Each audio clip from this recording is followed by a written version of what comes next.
I was 26 when it happened, 8 months into an overnight security job at a commercial warehouse complex on the industrial edge of a small city. The kind of city that rolls up its sidewalks after dark.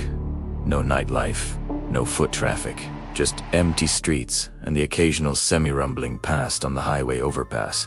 My shift ran from 11 at night to 7 in the morning. I was the only one on site. There was a supervisor I could reach by radio if things got serious. But for the most part, it was just me. A small security office and 16 camera feeds casting their blue-gray light across my face all night long. Most nights were identical. Clock in, walk the exterior, settle into the chair. Repeat the patrol every hour. The warehouse stored industrial equipment.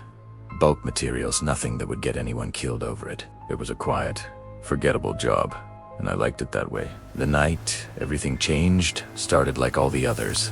It was January. Cold enough for snow, but not the heavy kind. Just a fine, drifting scatter of flakes cutting sideways through the floodlights. I finished my first patrol, found nothing, and went back inside to watch the cameras. By 1:30 in the morning, I was halfway through a thermos of coffee and nearly asleep when the motion alert fired. Loading dock, camera. 4. I wasn't worried. The system was oversensitive and triggered on wind, on strays, on nothing at all. I pulled the feed, watched for a minute. Empty dock, snow drifting past the lights. Nothing there, but the alerts kept coming. Every 10 to 15 minutes, the same camera. Each time I checked, I saw the same empty dock. The sum is no, the same nothing. What started to unsettle me was a pattern I couldn't explain. The motion always triggered at the very edge of the frame, not in the center, not somewhere obvious. Always at the far periphery, just out of view, as if whatever was setting it off knew exactly where the camera ended. By 2:30 I'd logged 7 alerts from that one camera. No other camera had triggered all night. At 3 I went outside to check myself. The snow had stopped. The complex was dead silent in a way that felt deliberate, like the world had been muted. I walked the full perimeter of the dock with my flashlight, checking every bay door, every shadow, every corner. All the doors were locked. The snow was undisturbed. The only footprints out there were mine. I went back inside. 20 minutes later, I heard it. A deep metallic scraping sound.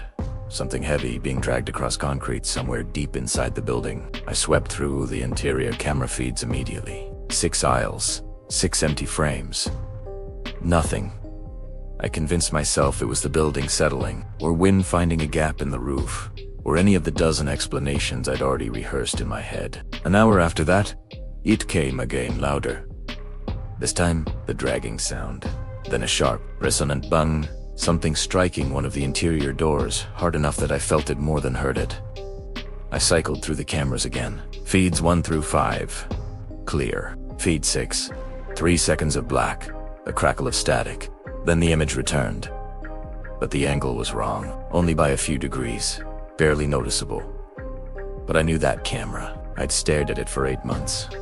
Someone had moved it. I grabbed my flashlight and radio and went in.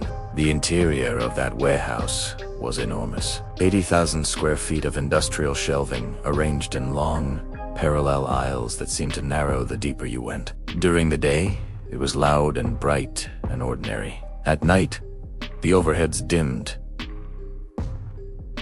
to save power, leaving everything bathed in a sickly amber half-light that made distances hard to judge and shadows seemed to breathe. I was halfway down the main aisle when I heard the footsteps. Somewhere to my left. 2, maybe 3 aisles over. The distinct, unhurried sound of someone walking on concrete. The moment I stopped moving, the footsteps stopped. The silence that followed was the worst part. I stood there in that amber half-dark, holding my breath, listening so hard. My ears were ringing. After what felt like a very long time, I announced myself. Security. Firm voice told whoever was there to come out and make it easy. Nothing. I finished the patrol, checked every aisle, every alcove, every shadow large enough to hide a person.